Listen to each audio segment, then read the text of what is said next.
You stand in the shadows of the Pantheon, your breath forming small clouds in the crisp Roman dawn.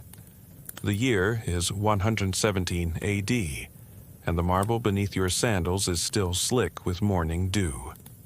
Around you, the eternal city stirs to life, merchants hauling their wares, slaves scurrying on early errands, senators wrapped in their togas making their way to the forum.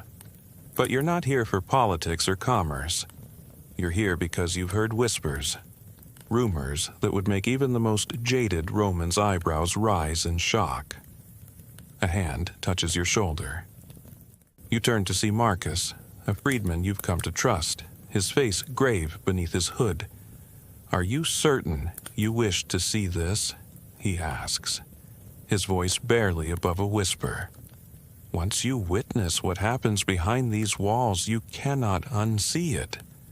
The things that Romans do when they think the gods aren't watching, or perhaps, especially when they think the gods are.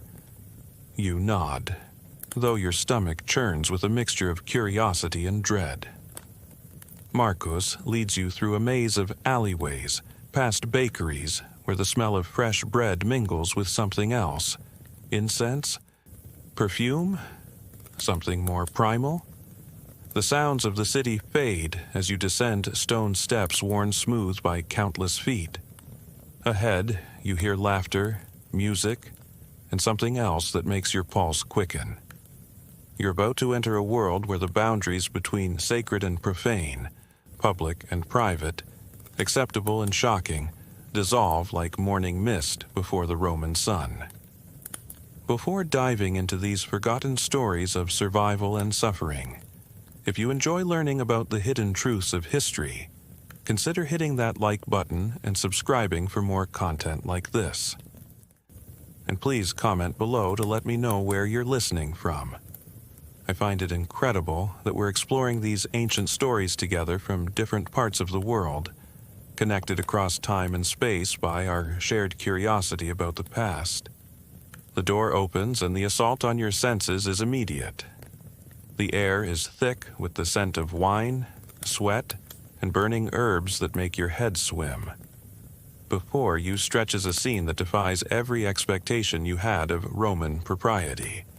Men and women, some in elaborate masks, others wearing nothing but jewelry, move through the torchlit space with an abandon that makes your face burn. This isn't just a gathering. It's a deliberate shattering of every social boundary you thought Romans held sacred. You've entered the secret world of Roman sexuality, where the public face of virtue and the private pursuit of pleasure existed in a dance as old as the city itself. What you're about to discover will challenge everything you thought you knew about ancient Rome. This wasn't a civilization of marble statues and stoic philosophers alone. It was a complex, contradictory society where sexual practices ranged from the tender to the brutal, from the sacred to the profane, from the legally sanctioned to the utterly forbidden. To understand Roman sexuality, you must first abandon your modern categories and moral frameworks. The Romans didn't think in terms of heterosexual or homosexual, normal or deviant. They thought in terms of active and passive, dominant and submissive, citizen and slave, honor and shame. A Roman man's sexuality wasn't defined by who he desired, but by what role he played in the sexual act. The penetrator maintained his masculinity and honor. The penetrated, if a free adult male, suffered social death. Consider the Roman citizen Lucius, whose story survives in fragmentary legal documents. By day, he was a respected merchant, married with 3 children, a pillar of his community. By night, he frequented the Subura, Rome's red light district, where he purchased the services of both female prostitutes and young male slaves. Neither activity threatened his reputation, as long as he maintained the active role. But when rumors spread that he had allowed a gladiator to penetrate him, his social standing crumbled overnight. His wife could legally divorce him, his business partners abandoned him, and he was barred from public office. not because he had sex with men, but because he had surrendered his masculine dominance. The complex web of Roman sexual morality becomes even more tangled when we examine the peculiar category of the senatus, a man who preferred the passive role in same-sex encounters. These men occupied a liminal space in Roman society, simultaneously despised and desired, mocked and sought after. They were the subject of vicious satire and legal discrimination, yet they also found patrons among the highest ranks of society.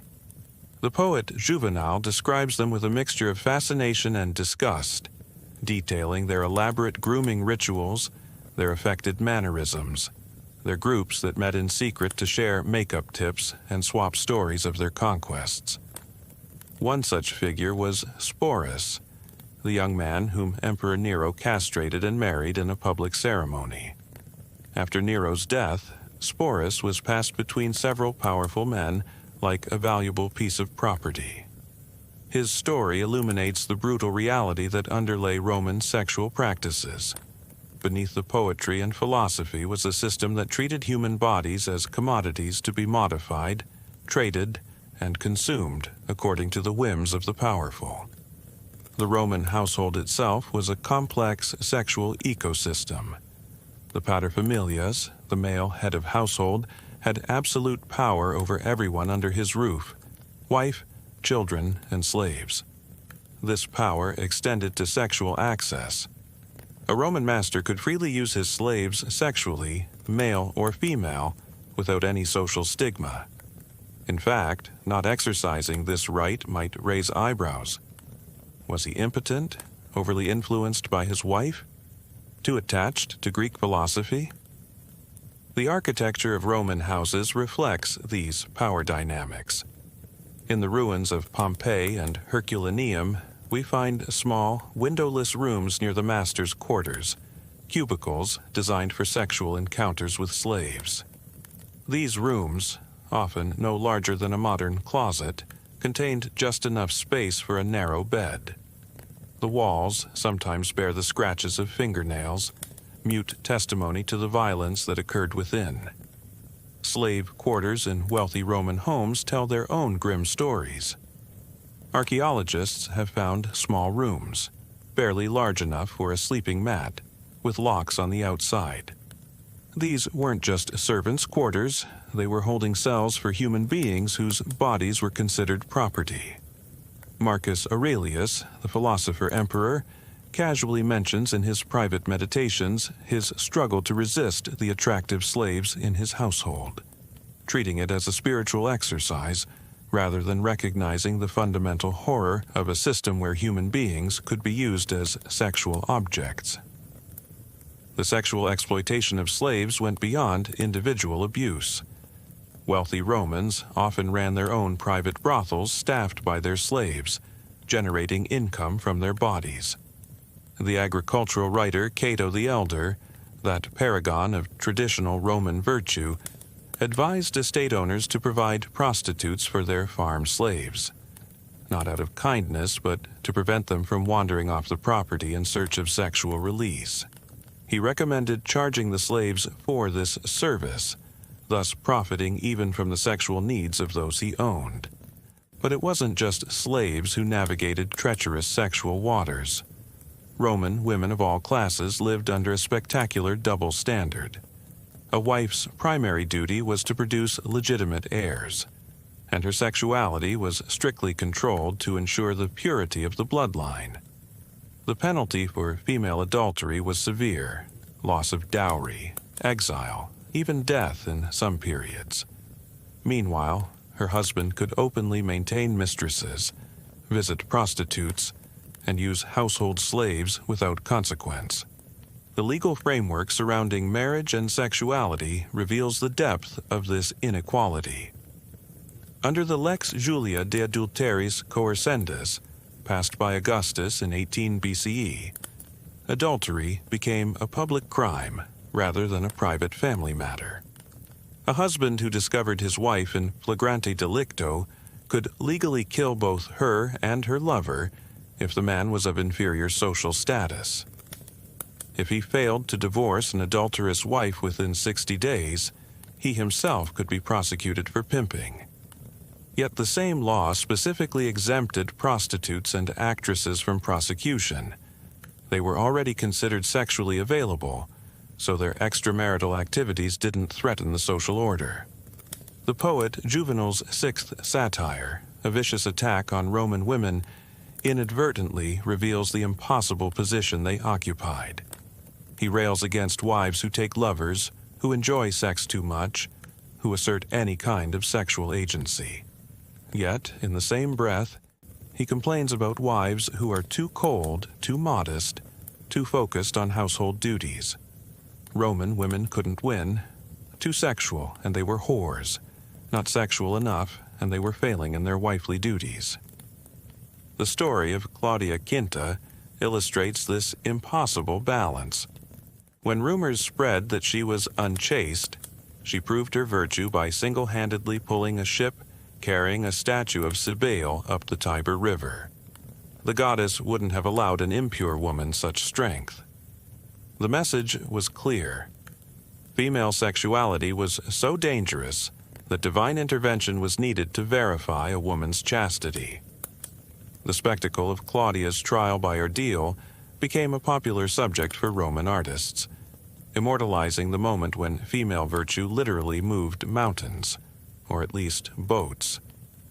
Yet, even within these constraints, some Roman women found ways to assert their sexual autonomy. The poetess Sulpicia wrote erotic verses to her lover Corinthus, boldly declaring her desire in a literary world dominated by male voices. Wealthy widows, freed from the control of fathers and husbands, sometimes chose to remain unmarried, taking lovers discreet enough to avoid scandal but bold enough to satisfy desire. The Empress Messalina, wife of Claudius, became legendary for her sexual appetites, though how much of her reputation was real and how much was character assassination by political enemies remains debatable. Roman prostitution occupied its own unique space in this sexual landscape. Far from hidden or illegal, it was regulated, taxed, and integrated into daily life.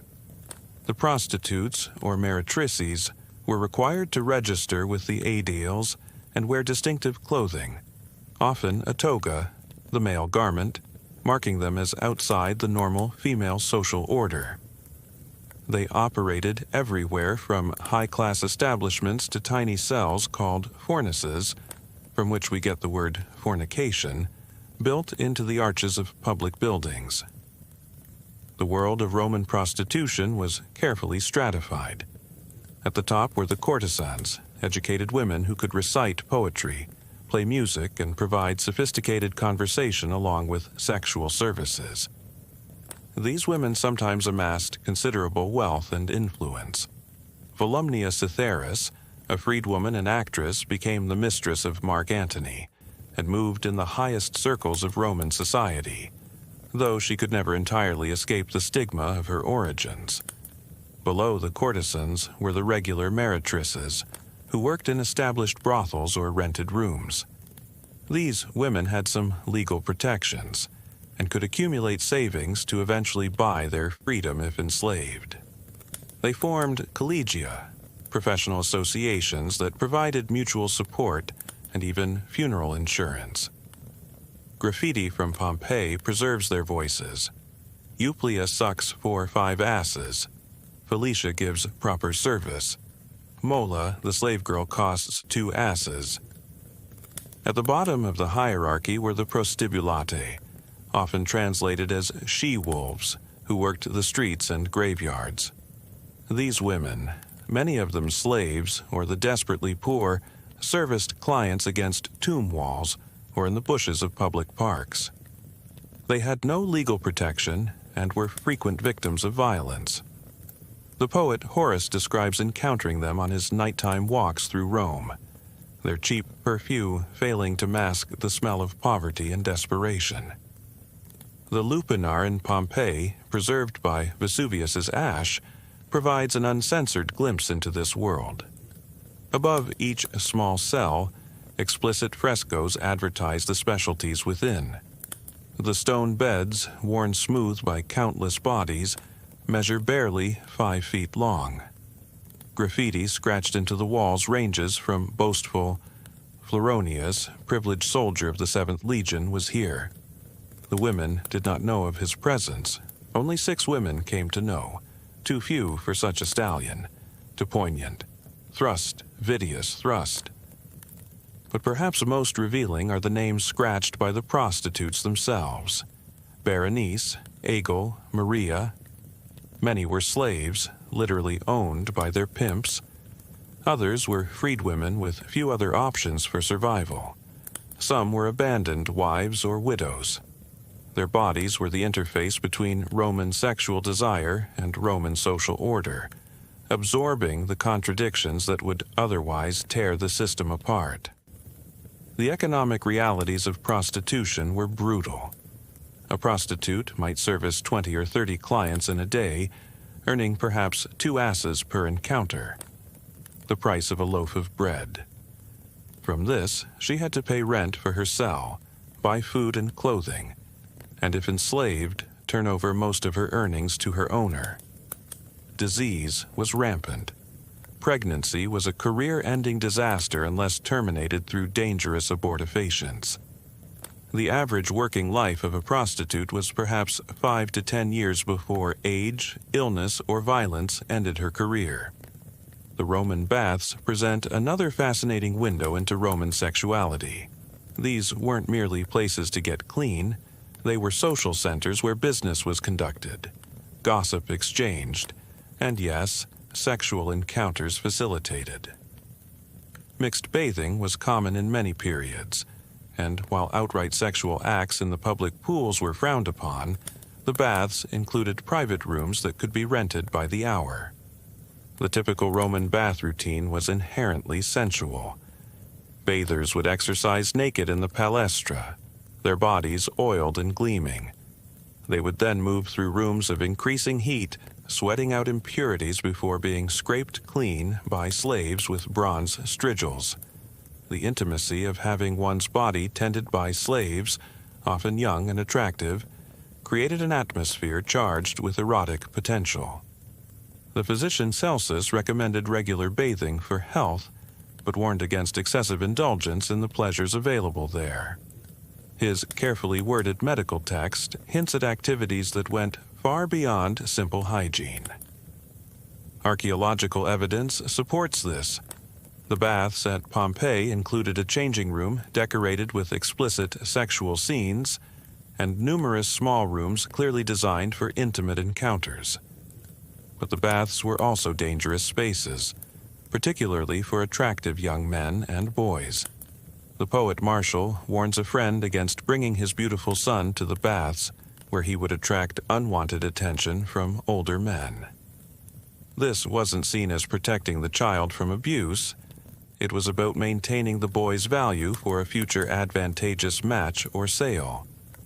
The casual acceptance of child sexual exploitation reveals one of the darkest aspects of Roman society. The sexual vulnerability of children in Rome extended far beyond the baths.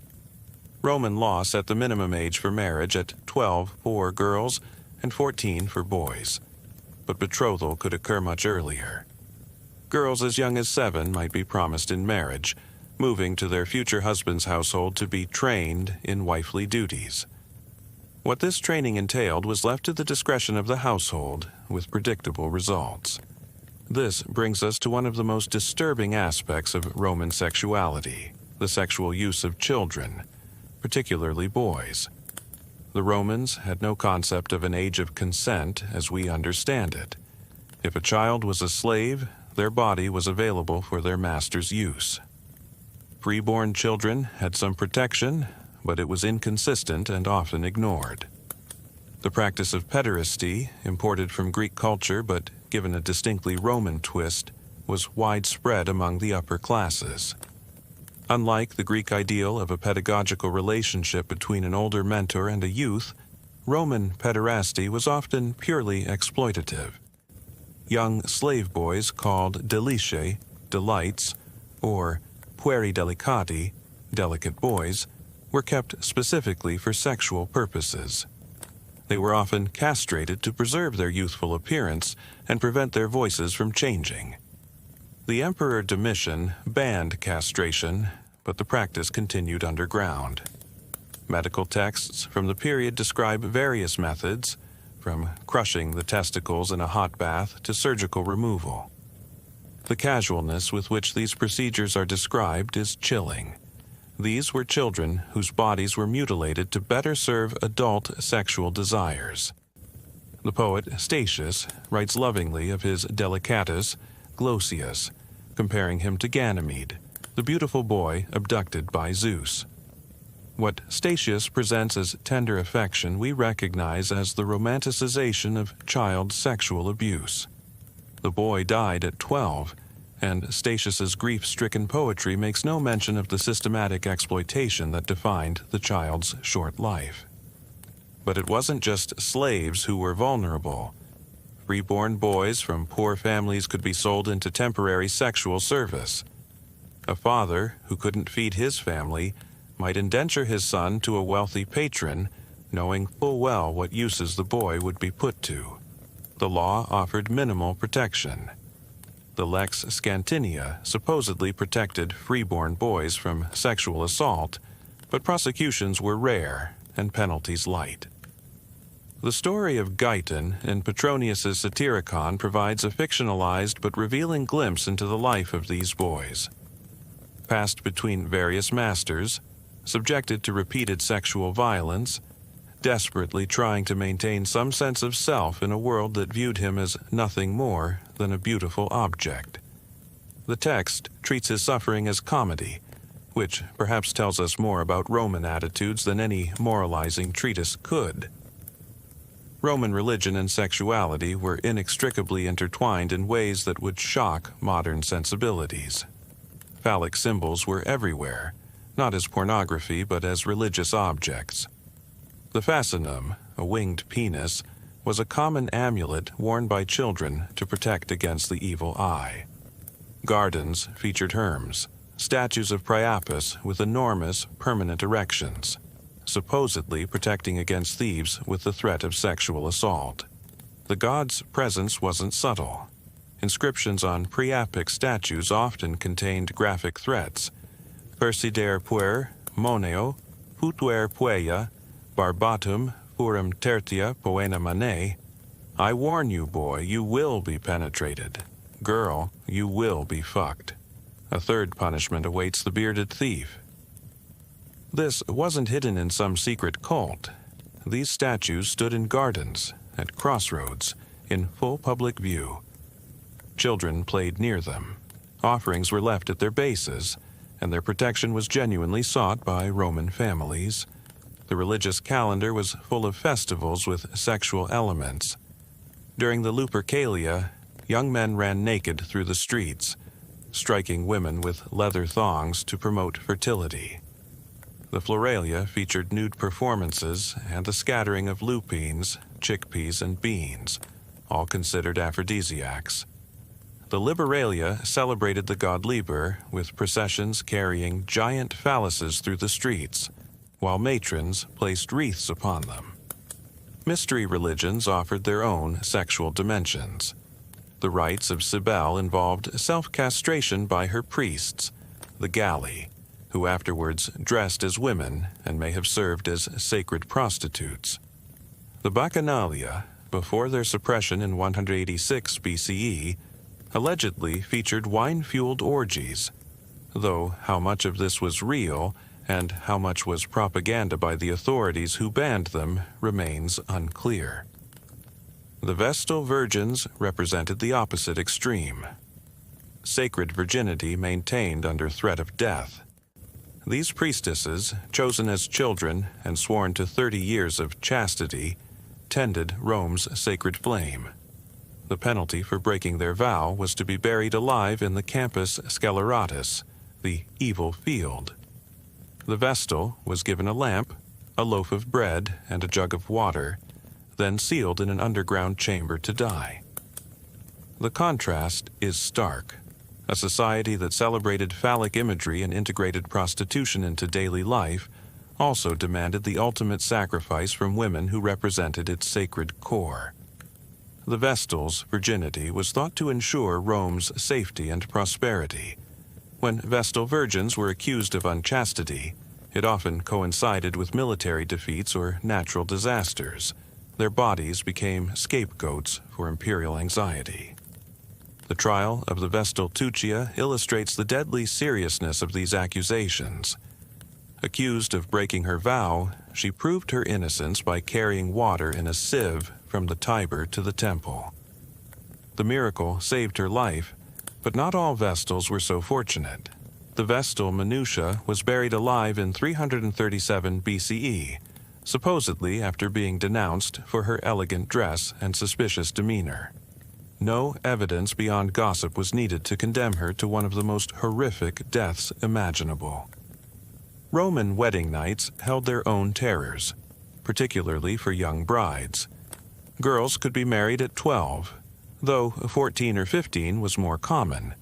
Their husbands were often much older, chosen by their fathers for political or economic advantage. The bride knew little of what awaited her beyond whispered warnings from female relatives. The wedding ceremony itself was full of sexual symbolism. The bride's hair was parted with a spear, supposedly one that had killed a gladiator, connecting marriage to violence and conquest. She was carried over the threshold to prevent her from stumbling, a bad omen, but also symbolizing her transfer from one owner to another. The wedding torch, carried by the bride from her father's house to her husband's, would be extinguished and hidden. Some sources suggest it was later used to threaten slaves who displeased the new wife. The consummation was a public concern. Bloodied sheets might be displayed to prove the bride's virginity and the marriage's validity. If the bride failed to bleed, she could be returned to her father in disgrace. Some families provided their daughters with vials of chicken blood, just in case. The pressure on these young girls was immense. Their entire future depended on a biological response they couldn't control. Medical texts from the period reveal the brutal ignorance that compounded these girls' suffering. Physicians believed the hymen was a membrane that completely sealed the vaginal opening, which would produce copious bleeding when broken. They had no understanding of the natural variation in hymens, or that many normal activities could cause minor tears long before first intercourse. Girls who didn't bleed sufficiently were subjected to examinations that were themselves traumatic violations. But not all Roman sexuality was violent or exploitative. Love poetry from the period reveals genuine affection and desire between partners. Catullus' poems to Lesbia, probably Clodia Metelli, burn with passion that transcends mere lust. He writes of kisses numbered in the thousands, of jealousy that torments him, of a love that persists despite betrayal. Da mi basia mille, dein decentum, dein mille altera, dein secunda centum. Give me 1,000 kisses, then 100, then another 1,000, then a second 100. Even more touching are the tomb inscriptions left by bereaved spouses. To my dearest wife, with whom I lived 40 years without a quarrel.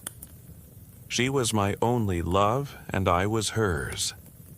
These simple declarations remind us that beneath the spectacular excesses and institutionalized brutalities, ordinary Romans could and did find genuine love and sexual fulfillment within their relationships.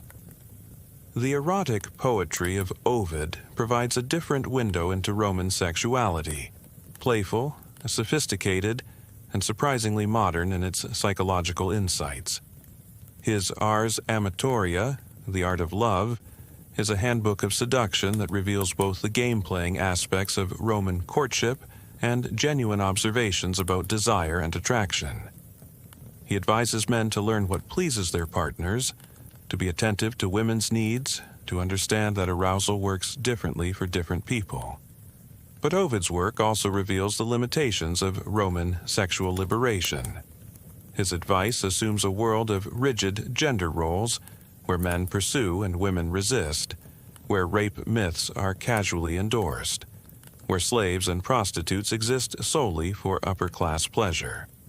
The same poet who writes sensitively about female desire also includes force as a legitimate seduction technique, claiming women secretly want to be overpowered.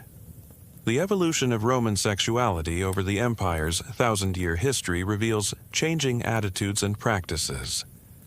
The austere morality of the early republic, where Cato the Elder could divorce his wife for attending public games without his permission, gave way to the libertine excesses of the late republic and early empire.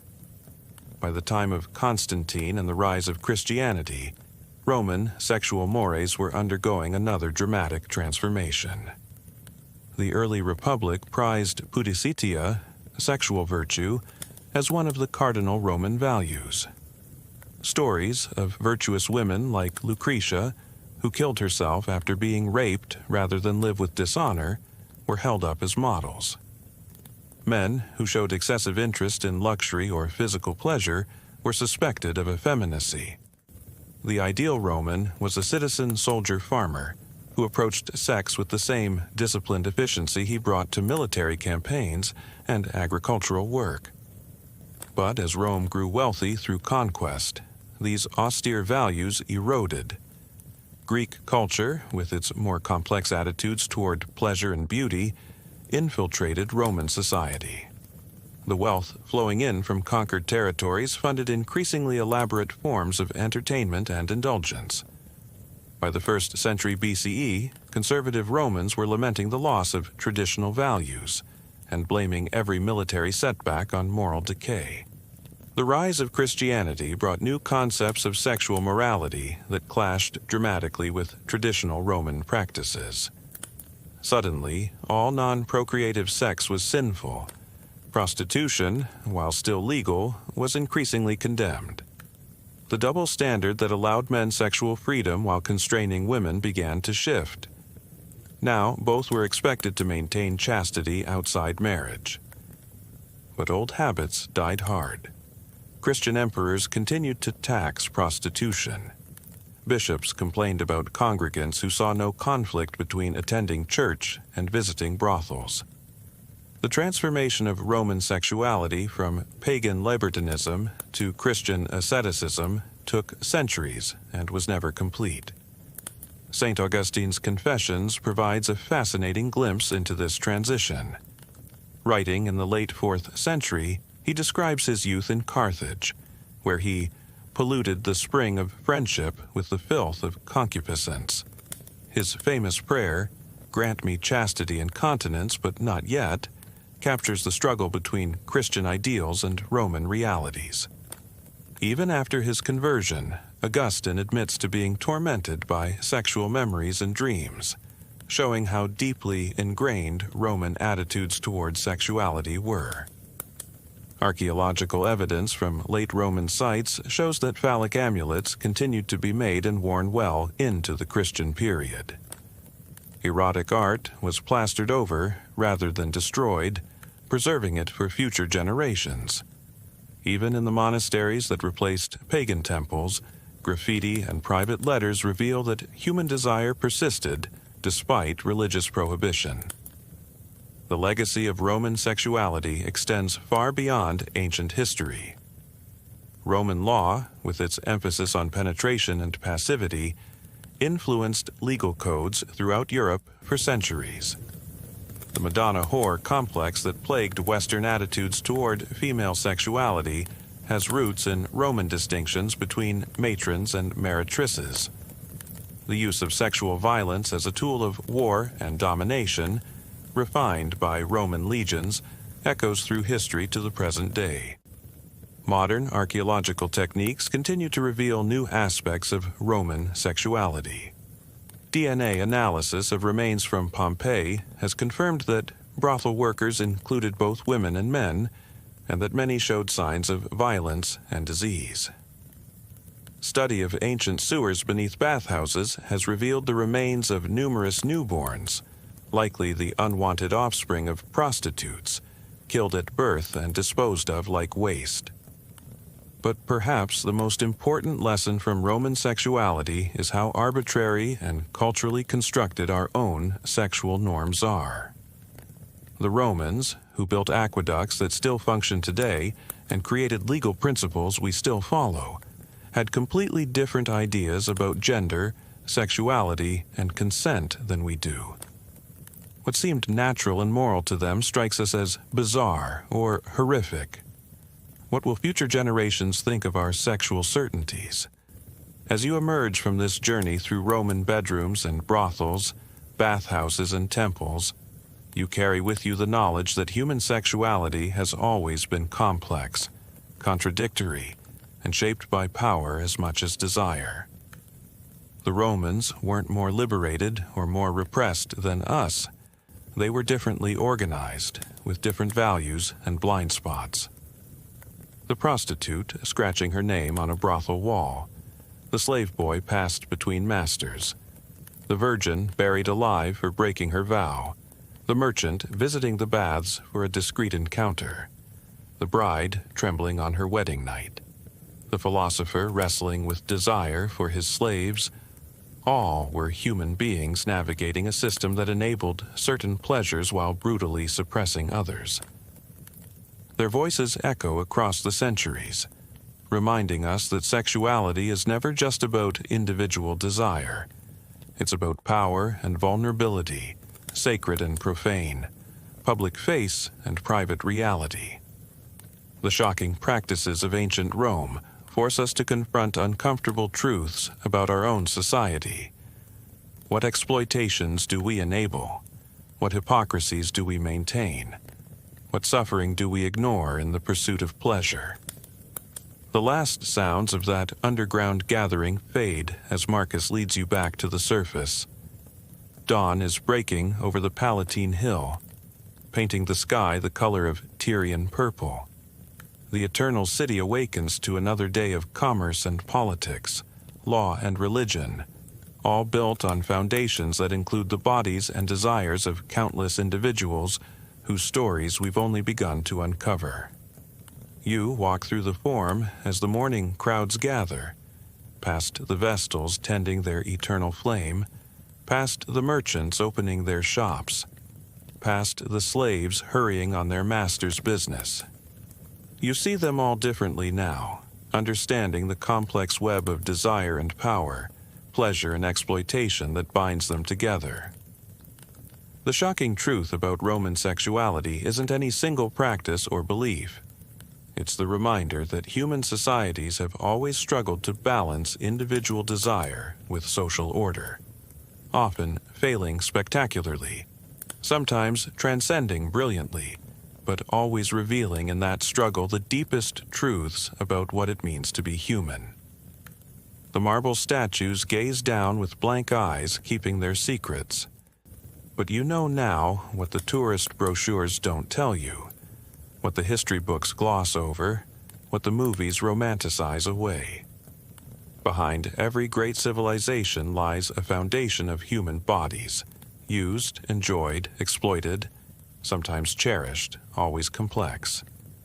The Romans built their empire on many things: military might, engineering genius, legal innovation. But they also built it on a sexual economy that touches every aspect of their society, from the highest palace to the lowest brothel. This is the real Rome, not sanitized for modern consumption, not romanticized into acceptability, but raw and real and deeply, troublingly human. It's a mirror held up not just to the past, but to our present, asking us what future archaeologists will uncover about our own sexual hypocrisies, what shocked historians will write about our normalized exploitations, what voices we're silencing today that will one day demand to be heard. The sun climbs higher over the 7 hills, and you lose yourself in the crowd, carrying with you the weight of what you've learned. Some knowledge can't be unlearned. Some truths, once seen, change how you see everything else. Welcome to the real ancient Rome, beautiful and terrible, sacred and profane, forever challenging us to confront the full spectrum of human desire and its consequences.